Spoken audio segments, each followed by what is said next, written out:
Pakistan versus England second test match की playing 11 Pakistan cricket board की जानिब से अनाउंस कर दी गई है और इस प्लेइंग 11 के अंदर 4 स्पिनर्स शामिल किए गए हैं। लेकिन हैरानकुन तौर पर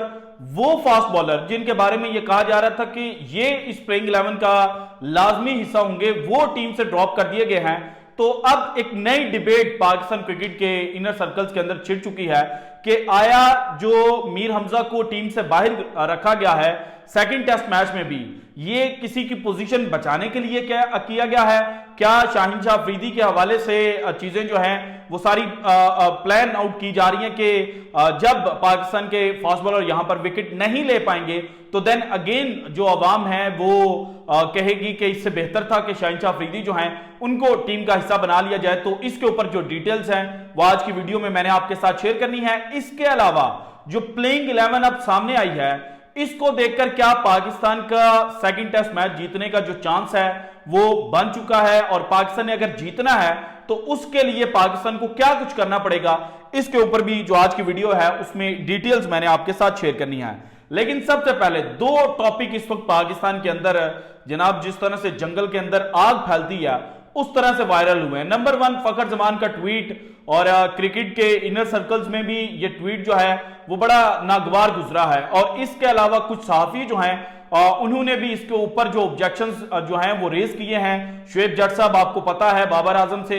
खासी मोहब्बत जो है वो गाहे बगाहे शो करते रहते हैं, तो उन्होंने फखर जमान की ट्वीट के ऊपर एक रिप्लाई किया और इस रिप्लाई के अंदर उन्होंने कुछ स्टैट्स शेयर किए। सो शुएब जट साहब का जो ट्वीट है उसकी भी हकीकत जो है वो मैंने आपके सामने रखनी है। विराट कोहली के जो स्टैट्स हैं वो मैं लिख कर लाया हूं, और कंपैरिजन बनता नहीं है विराट कोहली वर्सेस बाबर आजम, क्योंकि जो भारतीय क्रिकेट टीम है उसमें विराट कोहली का जो रफ पैच है वो भारतीय क्रिकेट टीम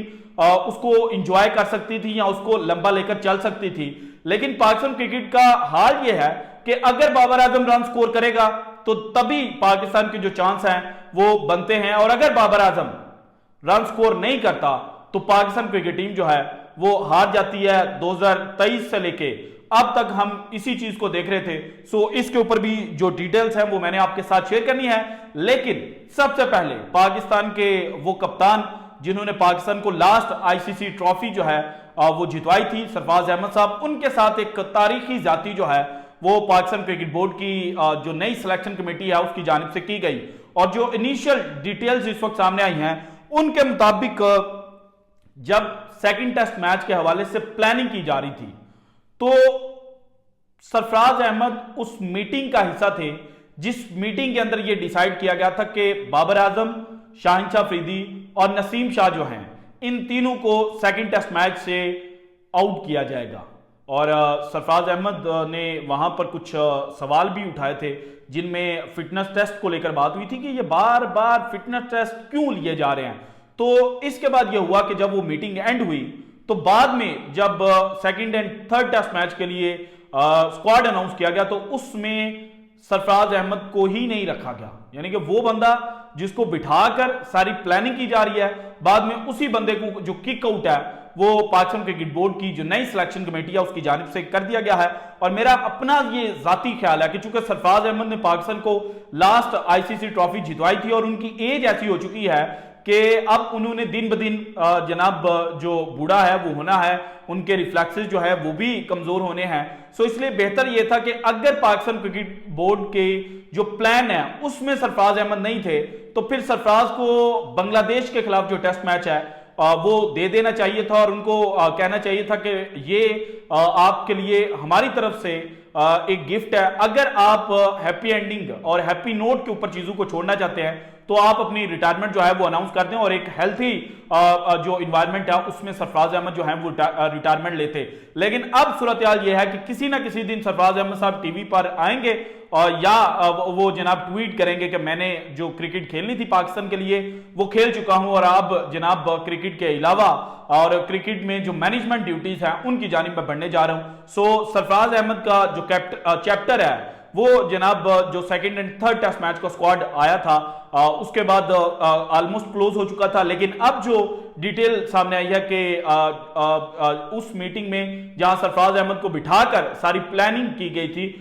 उस मीटिंग के बाद सरफराज अहमद को कॉन्फिडेंस में नहीं लिया गया और उनको घर भेज दिया गया। तो दैट मींस के अब ऑफिशियली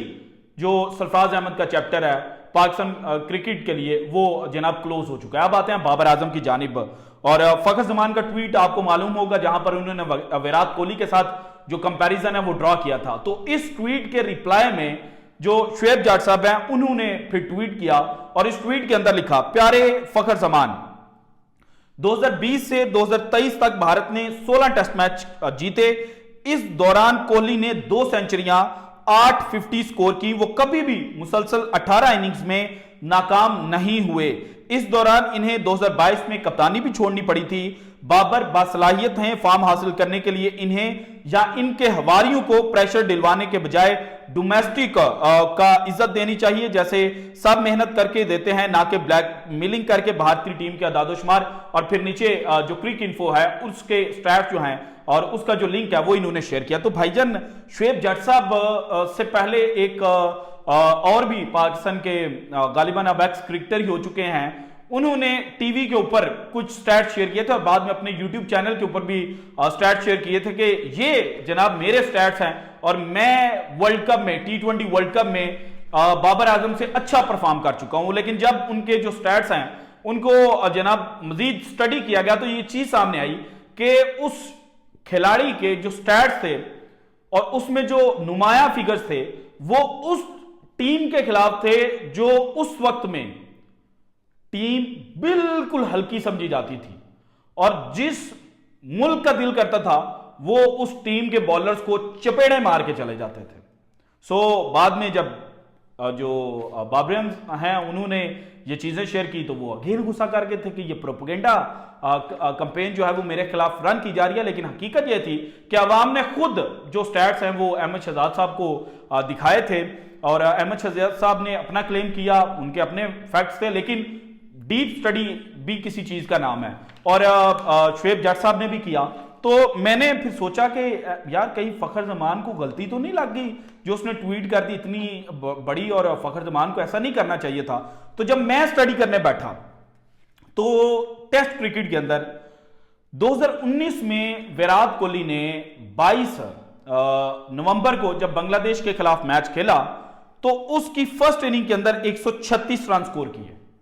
लेकिन 22 नवंबर के बाद 9 मार्च 2023 में जाकर जो विराट कोहली हैं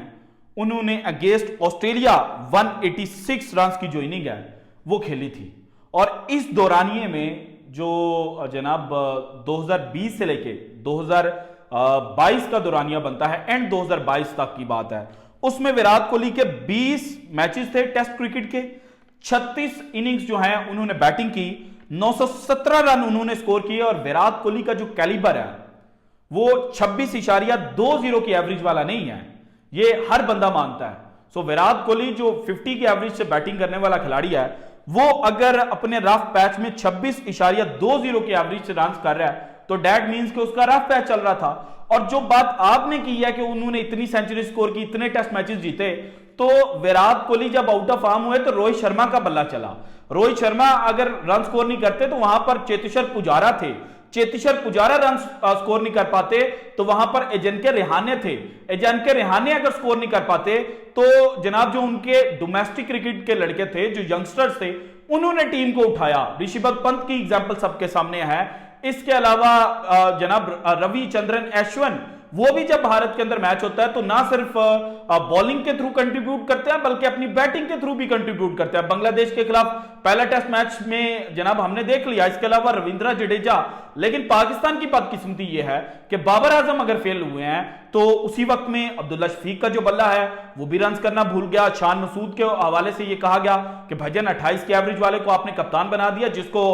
टीम के नजदीक भी भटकना नहीं चाहिए था, वो लीडर बनकर बैठा हुआ है। इसके अलावा सऊद शकील, जिन्होंने इनिशियल कैरियर में बड़े तेज रन स्कोर किए, बड़े अच्छे इनिंग्स खेली, डॉन ब्रैडमैन के हमपल्ला उनको करार दिया गया। लेकिन जब पाकिस्तान ऑस्ट्रेलिया खेलने के लिए गया तो फास्ट बॉलर्स के सामने उनके जो कदम है वो भी लड़खड़ा गए। सो हकीकत यह है कि भारत के पास विराट कोहली के अलावा भी बड़े बड़े नाम हैं, लेकिन पाकिस्तान के पास वो नाम नहीं थे। इसके बाद आपने ओडीआई क्रिकेट की भी बात की, आपने चूंकि वो बड़ा एक मिक्सचर जो क्रिएट किया, एक जनाब मिक्स अचार बना दिया ताकि किसी को समझ ही ना लगे कि हुआ क्या है। तो विराट कोहली ने जो ओडीआई क्रिकेट है उसमें 14 अगस्त है गालिबन 2019 की,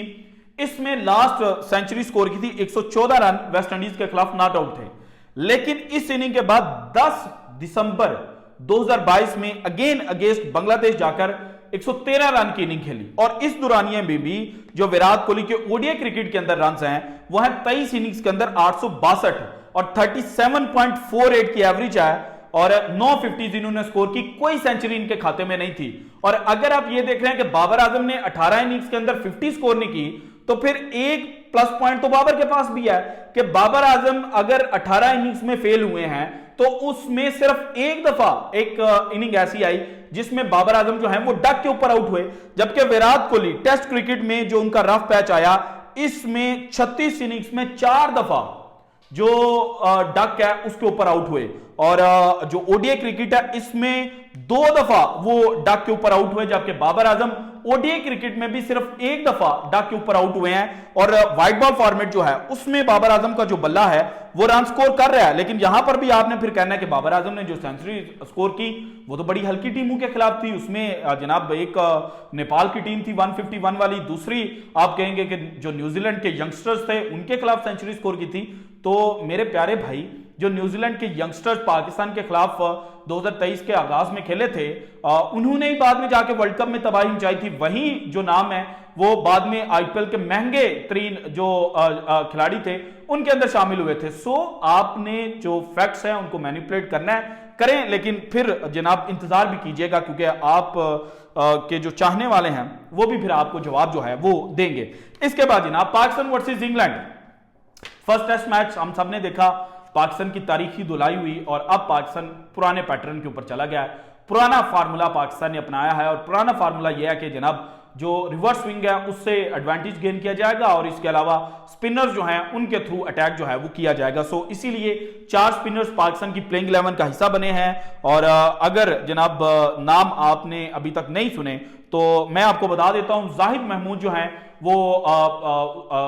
खेलेंगे इस टेस्ट मैच के अंदर, और 2 मैचेस ये पाकिस्तान के लिए पहले खेल चुके हैं। 2022 में जब लास्ट टाइम इंग्लैंड यहां पर आया था तब इनका डेब्यू हुआ था, और उन 2 मैचेस के अंदर 12 विकेटें इन्होंने हासिल की थी। इसके अलावा साजिद खान पाकिस्तान क्रिकेट को सर्व कर रहे हैं, और स्पिनिंग कंडीशंस के अंदर अच्छा जो स्पिनिंग वेब है वो बिछाते हैं। सो ये भी रिकॉल किए गए हैं और प्लेइंग 11 का हिस्सा है, जबकि Nauman Ali the oldest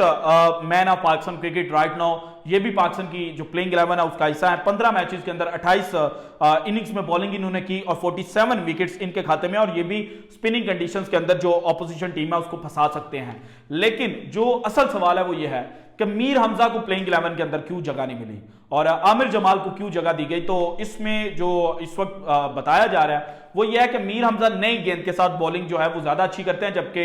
reverse swing जो है वो आमिर जमाल बेहतर कर सकते हैं। सो इसीलिए उनके ऊपर रिलाई किया गया है। तो फिर मेरा सवाल यह है कि हारिस रऊफ जो इस वक्त पाकिस्तान की जो क्रिकेट कम्युनिटी है उसमें सबसे तगड़े रिवर्स स्विंग के बॉलर हैं, उनको क्यों नहीं टीम का हिस्सा बनाया गया। और हारिस रऊफ के हवाले से अगर कोई ये कहे ना कि उन्होंने कहा था कि मैंने टेस्ट क्रिकेट नहीं खेलनी, तो अभी बांग्लादेश वाली सीरीज से पहले हारिस रऊफ के हवाले से ये खबर आई थी कि हारिस रऊफ ने मैसेज कन्वे किया है कि मैं टेस्ट क्रिकेट और जो लंबी गेम है वो खेलना चाहता हूं। सो हारिस रऊफ विलिंग थे, तो आप विलिंग बंदे को खिला लेते और जिसके ऊपर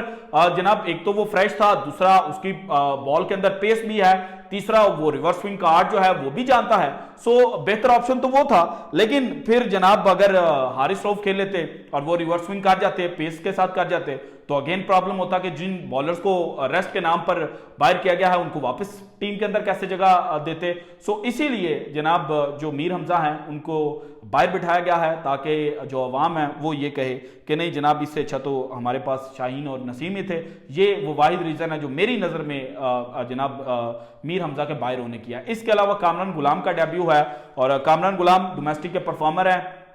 अच्छी बात है, उनको जगह मिली है। और मेरी दुआ है कि कामरान गुलाम साहब के ऊपर जो एक्सपेक्टेशंस पाकिस्तान की क्रिकेटिंग कम्युनिटी ने और क्रिकेटिंग फैंस ने लगाए हैं वो जनाब उन एक्सपेक्टेशंस के ऊपर पूरा उतरें। और एक और बात है, अगर आज कामरान गुलाम को मौका दिया गया है तो खुदा का नाम है एक टेस्ट मैच की बुनियाद पर उनको बाहर मत कीजिएगा। उनका जो परफॉर्मेंस है ना, उसको एक मैच की बुनियाद पर जज मत कीजिएगा, और एक मैच की बुनियाद पर यह ना कहिएगा कि जनाब ये तो बिल्कुल रेलू कट्टा है, इसको तो सिर्फ डोमेस्टिक के जो बॉलर्स हैं उनकी धुलाई करनी आती है, इंटरनेशनल क्रिकेट के अंदर तो ये मुकम्मल नाकाम है। So this is it from today's episode. अगर आपको वीडियो पसंद है तो लाइक कीजिएगा, ज़्यादा से ज़्यादा शेयर कीजिएगा, अपनी कीमती राय का इज़हार लाजमी कीजिएगा, और अगर आपने अभी तक चैनल को सब्सक्राइब नहीं किया तो कर दें। शुक्रिया, अल्लाह हाफिज़।